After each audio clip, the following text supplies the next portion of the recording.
नमस्कार साथियों। तो हम आज स्टार्ट करने वाले हैं प्रजामंडल। और प्रजामंडल आंदोलन बहुत महत्वपूर्ण भूमिका निभाते हैं राजस्थान से संबंधित कोई भी कंपटीशन का एग्जाम है उसमें।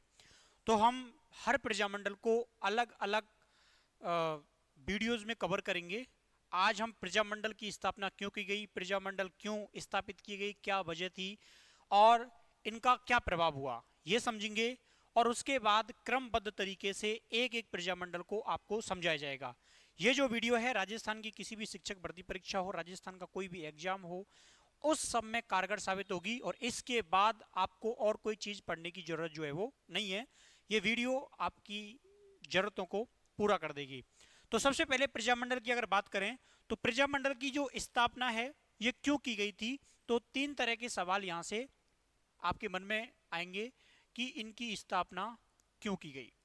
दूसरा यह बनेगा आपके मन में सवाल कि इनकी स्थापना का जो उद्देश्य है वो उद्देश्य क्या था। और तीसरी बात आपकी बनेगी कि 1918 20 के बाद ही क्यों। ये पहले भी तो हो सकता था, लेकिन ये इसके बाद ही क्यों होता है। 1918-20 के आसपास प्रजामंडल का जो मूवमेंट है 38 के बाद खास करके ये क्यों तेजी से पनपा। तो इन सारे सवालों के जो जवाब हैं वो हम देखेंगे। तो सबसे पहले देखिए कि इनकी स्थापना की जरूरत क्यों पड़ी, क्योंकि आप लोगों को मालूम है कि जो राजस्थान है ये राजस्थान या तो ब्रिटिश प्रभाव में था कुछ हिस्से इसके, और कुछ जो हिस्से हैं वो राजाओं के प्रभाव में थे। जब ये राजाओं के प्रभाव में थे तो इनके ऊपर क्या है, अलग तरह तरह के टैक्स जो हैं वो लगाए गए थे, जनता को परेशान किया गया, जमीनें छीन ली गई, नीलाम कर दी गई। तो इसके विरोध स्वरूप जो है वो प्रजामंडलों की स्थापना होती है। और अलग अलग क्षेत्रों में एक भेड़ चाल की तरह लगातार क्रमबद्ध तरीके से कोई चीज शुरू हो जाती है तो फिर वो रुकती नहीं है। तो एक के बाद एक राजस्थान भर में बहुत सारे प्रजामंडल जो है वो स्थापित किए गए। तो इसका मुख्य कारण था जो अत्याचार है, अत्याचार, लूट, टैक्स वसूली और जवाबदेही शासन, जवाबदेही शासन की स्थापना। तो इसके पीछे जो मूल उद्देश्य थे प्रजामंडलों की स्थापना के पीछे वो था जवाबदेही शासन, स्वशासन की स्थापना करना, अत्याचार, लूट, टैक्स वसूली ये जो है इनसे मुक्ति प्राप्त करना। तो आप लोगों को समझ में आया कि प्रजामंडलों की जो स्थापना है आखिर उसके पीछे क्या उद्देश्य थे और इनकी जो स्थापना है वो क्यों की गई। अब आप लोगों के मन में सवाल आता है दूसरा दूसरा सवाल यह आता है कि ये सारी चीजें 1918 और 1920 के बाद ही क्यों ज्यादा चलन में आई, उससे पहले क्यों नहीं या उसके बाद क्यों नहीं। इसका एक जो टाइम है वही क्यों फिक्स जो है वो किया गया। इसके पीछे कारण जान लो कि जो कांग्रेस, एक मिनट, इसमें एक मुख्य पॉइंट यह था कि उस समय भारतवर्ष में कांग्रेस के बहुत सारे जो मूवमेंट हैं वो रनिंग में थे। तो जो कांग्रेस पार्टी है, कांग्रेस पार्टी ने प्रजामंडलों को समर्थन दिया। प्रजामंडलों के द्वारा क्या किया, वो कांग्रेस पार्टी के द्वारा क्या किया गया, जो प्रजामंडल थे आंतरिक इंटरनल मैटर थे राज्यों के, उनमें हस्तक्षेप करने की जो नीति है उसको स्वीकार कर लिया। यानी कि जो राज्यों के अंदर विभिन्न संगठन बने हुए थे उन विभिन्न संगठनों को हेल्प करने की नीति जो है वो आरंभ कर दी। अब आप लोगों के मन में सवाल आएगा, साहब ये शब्द जो है प्रजामंडल प्रजामंडल बार बार आ रहा है, इसका अर्थ क्या होता है। देखो, प्रजा का अर्थ होता है जनता और मंडल आप लोग समझ लीजिए कोई संगठन। तो जनता का संगठन, जनता का संगठन, ये क्या होता है, इसका अर्थ होता है जनता का संगठन। तो कांग्रेस पार्टी ने इंटरनल मैटर हैं उनमें सहयोग करना शुरू कर दिया था। इस कारण से क्या होता है सपोर्ट मिलना आरंभ हो गया। अब आप लोगों के मन में सवाल आएगा, ठीक है गुरुजी, कांग्रेस पार्टी सपोर्ट करना आरंभ कर देती है, लेकिन आप लोगों के मन में यह सवाल निकल के आएगा, कौन से अधिवेशन की ये बातें थी और उस अधिवेशन की अध्यक्षता किसके द्वारा की जाती है? तो यह अध्यक्षता की गई थी आर सी बॉस। कब की गई थी?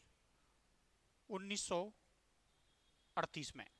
1938 में हरिपुरा अधिवेशन की हम बातें कर रहे हैं। इस अधिवेशन में यह बात बोल दी गई थी कि कांग्रेस जो है वो अब स्थानीय देशी रियासतों को भी अपने दायरे में लेगी। तो 1938 के कांग्रेस के हरिपुरा अधिवेशन, जिसमें आरसी बोस नहीं एससी बोस के द्वारा क्या किया गया?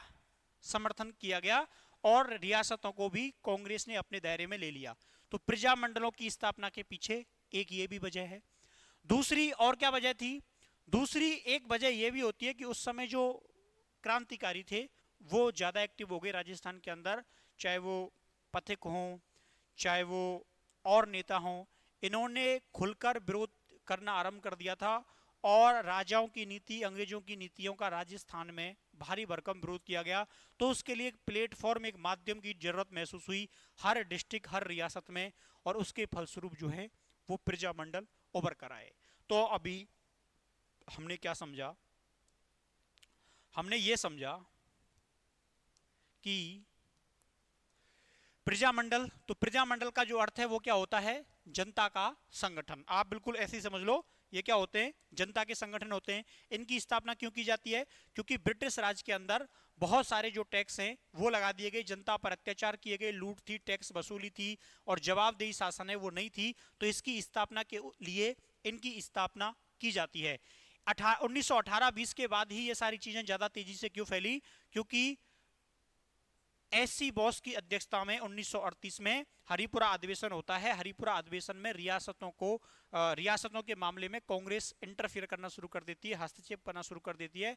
1938 से पहले कांग्रेस रियासतों के मामले में हस्तक्षेप नहीं करती थी। यह भी एक महत्वपूर्ण कारण है। तो याद रखना, कांग्रेस पार्टी प्रजामंडलों को समर्थन करती है। ये लाइन इतनी प्रभावी नहीं है, लेकिन ये लाइन प्रभावी है, चाहे आप अपने नोट्स में नोट डाउन कर लेना कि 1938 के हरिपुरा अधिवेशन के बाद एससी बॉस की अध्यक्षता में जो हुआ था, उसके बाद कांग्रेस ने रियासतों के मामले में हस्तक्षेप की नीति जो है वो अपना ली थी, इंटरफेयर करने की। तो स्वाभाविक था, जिन जिन स्टेट के अंदर ऐसे छोटे छोटे संगठन काम कर रहे थे उनको कांग्रेस का समर्थन जो है वो मिल गया था। और बहुत सारे कांग्रेस के जो नेता हैं वो कांग्रेस के अधिवेशनों में जाते थे। बहुत सारे जो राजस्थान के नेता हैं, ये राजस्थान के नेता कांग्रेस पार्टी के अधिवेशनों में जाया करते थे, तो वहां से बहुत सारी बातें सीख के आते थे। उस समय उनके अंदर राष्ट्रीय चेतना, उनके मन में देश को स्वतंत्र कराने की भावना, उनके मन में ऐसी एकता थी कि हमारा जो राजतंत्र है वो खत्म हो जाए और लोकतंत्र स्थापित हो। इसलिए ये सारी चीजें जो है वो निकलकर सामने आती हैं और प्रजामंडलों की स्थापना होना शुरू होती है। तो ये मैंने आपको इस वीडियो में बताया कि आखिर प्रजामंडलों की स्थापना क्यों की गई, उसके पीछे उद्देश्य क्या थे। तो इस छोटी सी वीडियो के माध्यम से हमारा जो मूल भाव है, प्रजामंडलों की स्थापना के पीछे उद्देश्य, प्रजामंडलों की स्थापना क्यों की गई और प्रजामंडलों की स्थापना 1918 और 1920 के बाद ही क्यों हुई, क्या आपको ये समझ में आया? अगर आपको ये समझ में आया है तो अब हम एक एक करके राजस्थान के बाकी के प्रजामंडलों को पढ़ने वाले हैं। ठीक, तो उम्मीद है तुमको ये जो मैंने समझाया है ये समझ में आया होगा। अब हम नेक्स्ट लेंगे अगला प्रजामंडल।